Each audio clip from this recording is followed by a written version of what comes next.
प्रश्न क्रमांक 1. Exim bank of इंडियाने तिचे कार्य कोणत्या वर्षापासून सुरू केले होते? 1982, 1976, 1978 की 1980? आणि बरोबर उत्तर आहे 1982. 1982 ला भारताच्या आंतरराष्ट्रीय व्यापाराला प्रोत्साहन आणि वित्तपुरवठा करण्याच्या उद्देशाने export import bank of India म्हणजेच एक्झिम कायदा 1981 अंतर्गत 1 जानेवारी 1982 रोजी एक्झिम बँकेची स्थापना करण्यात आली. प्रश्न क्रमांक 2. खालीलपैकी कोण सत्यशोधक समाजाच्या स्थापनेशी संबंधित आहे? ज्योतिराव फुले, महादेव गोविंद रानडे, राजा राममोहन राय की स्वामी दयानंद सरस्वती? आणि बरोबर उत्तर आहे ज्योतिराव फुले. महादेव गोविंद रानडे प्रार्थना समाजाच्या स्थापनेशी संबंधित होते. राजा राममोहन राय ब्राह्मो समाजाच्या स्थापनेशी संबंधित होते आणि स्वामी दयानंद सरस्वती आर्य समाजाच्या स्थापनेशी संबंधित होते. प्रश्न क्रमांक 3. रुक्मिणी देवी अरुंडेल खालीलपैकी कोणत्या नृत्यासाठी ओळखल्या जातात? कथकली, भरतनाट्यम, ओडिसी की कथक? आणि बरोबर उत्तर आहे भरतनाट्यम. भरतनाट्यम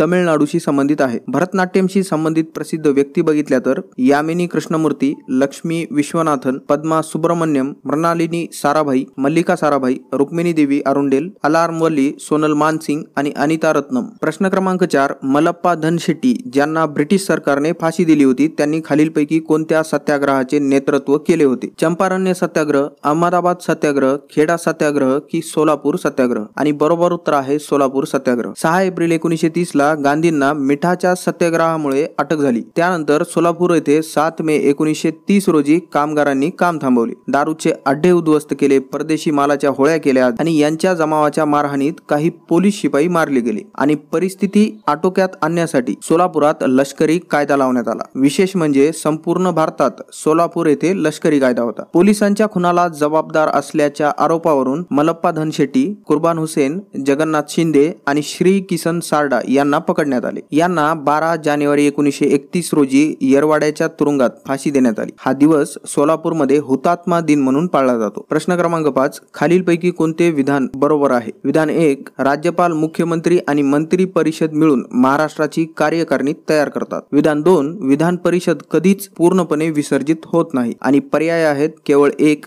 केवळ 2, न 1 नाही 2, दोन्ही 1 आणि दोन्ही 2 बरोबर आहे. आणि बरोबर उत्तर आहे दोन्ही बरोबर. विधान परिषद सध्या 6 राज्यातच अस्तित्वात आहे. बरं, आता प्रश्नात विधान परिषद विसर्जित बद्दल म्हटले आहे, पण जर प्रश्न असा असता की विधान परिषद बरखास्त करता येते का, तर हो, बरखास्त करता येते. प्रश्न क्रमांक 6. मराठवाड्यातील जांब येथील असलेल्या रामदास स्वामी यांचे खालीलपैकी कोणते साहित्य आहे? अमृतानुभव, भावार्थ रामायण, दासबोध की भावार्थ दीपिका? आणि बरोबर उत्तर आहे दासबोध. अमृतानुभव हा ग्रंथ संत ज्ञानेश्वरांनी लिहिला. अमृतानुभवालाच अनुभव अमृत किंवा चिद्दिलासानंद असेही म्हणतात. भावार्थ रामायण संत एकनाथांनी लिहिले आणि भावार्थ दीपिका हा ग्रंथ संत ज्ञानेश्वरांनी लिहिला. प्रश्न क्रमांक 7. भारताच्या 2011च्या जनगणनेनुसार महाराष्ट्राचे लिंग गुणोत्तर किती आहे? 929, 959, 912 की 902? लिंग गुणोत्तर म्हणजे काय, तर दर 1000 पुरुषांमागे लोकसंख्येत असलेले स्त्रियांचे प्रमाण. 2011च्या जनगणनेनुसार भारताचे लिंग गुणोत्तर आहे 943. महाराष्ट्राचे लिंग गुणोत्तर किती, तर 929. जिल्ह्यानुसार महाराष्ट्रात सर्वाधिक लिंग गुणोत्तर असलेला जिल्हा रत्नागिरी, किती, तर 1122. आणि सर्वात कमी मुंबई शहर 832. म्हणून बरोबर उत्तर आहे 929. प्रश्न क्रमांक 8. खालीलपैकी कोणता क्षेत्रफळाच्या दृष्टीने महाराष्ट्रातील सर्वात लहान जिल्हा आहे? मुंबई शहर, हिंगोली, अमरावती की अहमदनगर? आणि बरोबर उत्तर आहे मुंबई शहर. क्षेत्रफळाच्या दृष्टीने महाराष्ट्रातील सर्वात मोठा जिल्हा कोणता, तर अहमदनगर. प्रश्न क्रमांक 9. एखाद्या व्यक्तीचे प्रकरण पुनरावलोकनासाठी सल्लागार मंडळासमोर आणण्यापूर्वी त्याला तिला किती काळ प्रतिबंधात्मक स्थानबद्ध मध्ये ठेवता येते? 3 महिने, 9 महिने, 30 दिवस की 6 महिने? आणि बरोबर उत्तर आहे 3 महिने. प्रतिबंधक स्थानबद्धता म्हणजे ज्या व्यक्तीकडून गैरकृत्य होण्याची शक्यता आहे किंवा जिच्यामुळे राष्ट्राची सुरक्षितता धोक्यात येण्याची शक्यता आहे त्या व्यक्तीला गैरकृत्य करण्यास प्रतिबंध करण्यासाठी शासनाने केलेली अटक. राज्यघटनेतील कलम 22 याच्याशी संबंधित आहे. नंदी कोलू हे खालीलपैकी कोणत्या राज्याचे पारंपरिक नृत्य आहे? केरळ, ओडिसा, गोवा की कर्नाटक? आणि बरोबर उत्तर आहे कर्नाटक. प्रश्न क्रमांक 11. खालीलपैकी कोणाला राज्य विधिमंडळाचे अधिवेशन बोलावण्याचा अधिकार आहे? राज्याचे राज्यपाल, विधान परिषदेचे सभापती, विधानसभेचे अध्यक्ष की राज्याचे मुख्यमंत्री? आणि बरोबर उत्तर आहे राज्याचे राज्यपाल. राज्यघटनेच्या कलम 174 नुसार राज्यपाल योग्य वेळी व ठिकाणी विधिमंडळाच्या प्रत्येक सभागृहास अधिवेशनासाठी अभिनिमंत्रित करतात. मात्र विधिमंडळाच्या 2 अधिवेशनादरम्यान 6 महिन्यापेक्षा अधिक कालावधी असता कामा नये. आणि आपण या आधीच्याच भागात पाहिले की दरवर्षी विधिमंडळाचे 3 अधिवेशन होतात. अर्थसंकल्पीय अधिवेशन, पावसाळी अधिवेशन आणि हिवाळी अधिवेशन. प्रश्न क्रमांक 12. खालीलपैकी कोणते पुस्तक महात्मा ज्योतिराव फुले यांनी लिहिले आहे? साधना, सती, अमृतम कुरिसिना रात्री की ब्राह्मणांचे कसब? आणि बरोबर उत्तर आहे ब्राह्मणांचे कसब. साधना हे एक समाजवादी मराठी साप्ताहिक प्रकाशन आहे ज्याची स्थापना 15 ऑगस्ट 1948 रोजी साने गुरुजी यांनी केली. अमृतम कुरिसिना रात्री हे कथासंग्रह देवरकोंडा टिळक यांचे आहे. प्रश्न क्रमांक 13. दार्जिलिंग आणि सिक्कीम प्रदेशातील हिमालय पर्वतरांगांची दिशा कोणती आहे? नैऋत्य वायव्य दिशा, उत्तर दक्षिण दिशा, पूर्व पश्चिम दिशा की वायव्य आग्नेय दिशा? आणि बरोबर उत्तर आहे पूर्व पश्चिम दिशा. प्रश्न क्रमांक 14. मराठी लेखक नंदा खरे यांनी खालीलपैकी कोणती कादंबरी लिहिली? कोसला, ताम्रपट, उद्या की उपरा? आणि बरोबर उत्तर आहे उद्या. कोसला कादंबरी भालचंद्र नेमाडे यांची आहे. ताम्रपट कादंबरी रंगनाथ पठारे यांची आहे.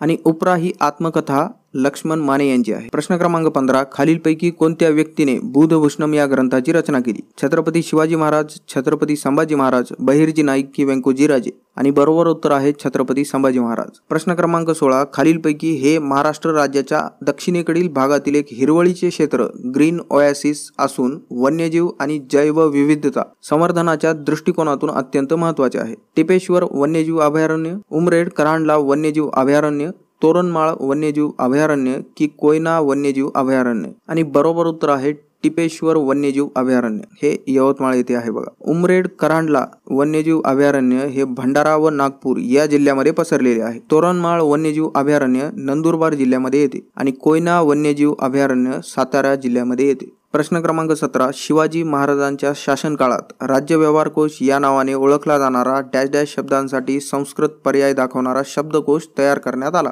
फ्रेंच, पर्शियन, अरबी की प्राकृत? आणि बरोबर उत्तर आहे पर्शियन. प्रश्न क्रमांक 18. भारताच्या 2011च्या जनगणनेनुसार महाराष्ट्र हे भारतातील कितवे सर्वाधिक लोकसंख्या असलेले राज्य आहे? चौथे, तिसरे, दुसरे की पाचवे? आणि बरोबर उत्तर आहे दुसरे. 2011च्या जनगणनेनुसार सर्वाधिक लोकसंख्या असलेले प्रथम 4 राज्य कोणते? तर उत्तर प्रदेश, महाराष्ट्र, बिहार आणि पश्चिम बंगाल. आणि सर्वात कमी लोकसंख्येचे राज्य कोणते? तर सिक्कीम. प्रश्न क्रमांक 19. खालीलपैकी कोणते सजीव सूक्ष्मजीव आहेत ज्यांचे सेवन केल्यावर किंवा ते शरीरात गेल्यावर ते आरोग्यास लाभदायी ठरतात? प्रोबायोटिक्स, रोगप्रसारक, वाहक नसलेले की रोगकारी नसलेले? आणि बरोबर उत्तर आहे प्रोबायोटिक्स. प्रोबायोटिक्स म्हणजे काय असते? तर आपल्या आरोग्यासाठी हातभार लावणारे चांगले जीवाणू. ते आपल्या पचनासाठी मदत करतात आणि आवश्यकही असतात. तसेच B12 सारख्या जीवनसत्वांच्या शोषणासाठी, रोगप्रतिकारक शक्ती वाढवण्यासाठी व वाईट जीवाणूंचा प्रतिकार करण्यासाठी प्रोबायोटिक्स गरजेचे असतात. दही, ताक, इडली, डोसा, केळी आणि तृणधान्यातून प्रोबायोटिक्स मिळतात. प्रश्न क्रमांक 20. महाराष्ट्र राज्य फलोत्पादन आणि औषधी वनस्पती मंडळाची स्थापना कोणत्या वर्षी करण्यात आली? 2008, 2003, 2007 की 2005? आणि बरोबर उत्तर आहे 2005. केंद्र शासनाने राष्ट्रीय फलोत्पादन अभियान सन 2005-06 पासून राबविण्यास सुरू केला आहे आणि अशा अभियानाच्या अंमलबजावणीसाठी महाराष्ट्र शासनाने महाराष्ट्र राज्य फलोत्पादन आणि औषधी वनस्पती मंडळ स्थापन केलेले आहे. प्रश्न क्रमांक 21. खालीलपैकी कोणत्या सातवाहन राजाचे वर्णन त्रिसमुद्र तोयपित वाहन असेही केले जाते? शिवस्कंद, गौतमीपुत्र सातकर्णी, यज्ञश्री, खिसीमुख? आणि बरोबर उत्तर आहे गौतमीपुत्र सातकर्णी. प्रश्न क्रमांक 22. ओणम हा खालीलपैकी कोणत्या राज्याचा सर्वात मोठा उत्सव आहे? केरळ, तमिळनाडू, कर्नाटक की आंध्र प्रदेश? आणि बरोबर उत्तर आहे केरळ. केरळ राज्याचे नवीन वर्ष ओणम या उत्सवाने सुरू होते. हा उत्सव 10 दिवस चालतो. प्रश्न क्रमांक 23. राज्यसभेत नामनिर्देशित सदस्यांची जास्तीत जास्त संख्या किती आहे? 12, 10, 2 की 6? आणि बरोबर उत्तर आहे 12. भारतीय राज्यघटनेत कलम 80 अनुसार राज्यसभेची तरतूद केलेली आहे. राज्यसभेत जास्तीत जास्त 250 सदस्य असतात. यापैकी 238 राज्य व केंद्रशासित प्रदेशातून आणि 12 राष्ट्रपतीद्वारे निवडले जातात. सध्या राज्यसभेची सदस्य संख्या 245 आहे. त्यापैकी 233 राज्य व केंद्रशासित प्रदेशातून आणि 12 राष्ट्रपतीद्वारे नामनिर्देशित केले जातात. प्रश्न क्रमांक 24. मुलींचे लग्नाचे वय 14 वर्षे आणि मुलांचे लग्नाचे वय 18 वर्षे निश्चित करणारा बालविवाह प्रतिबंधक कायदा खालीलपैकी कोणत्या वर्षी संमत करण्यात आला? 1929, 1936, 1921 की 1925? आणि बरोबर उत्तर आहे 1929. प्रश्न क्रमांक 25. खालीलपैकी कोणते विधान बरोबर आहे? विधान 1. तालुक्यात शांतता व सुव्यवस्था राखण्याची जबाबदारी तहसीलदारांची असते. विधान 2. तहसीलदार हे न्यायिक अधिकारी आहेत. ते सामाजिक स्तरावरील संघ संघर्ष सोडवण्यासाठी निर्णय देतात. आणि पर्याय आहेत न 1 आणि नाही 2 बरोबर, केवळ 2 बरोबर, केवळ 1 बरोबर की दोन्ही बरोबर. आणि या प्रश्नाचे बरोबर उत्तर आहे दोन्ही, 1 आणि 2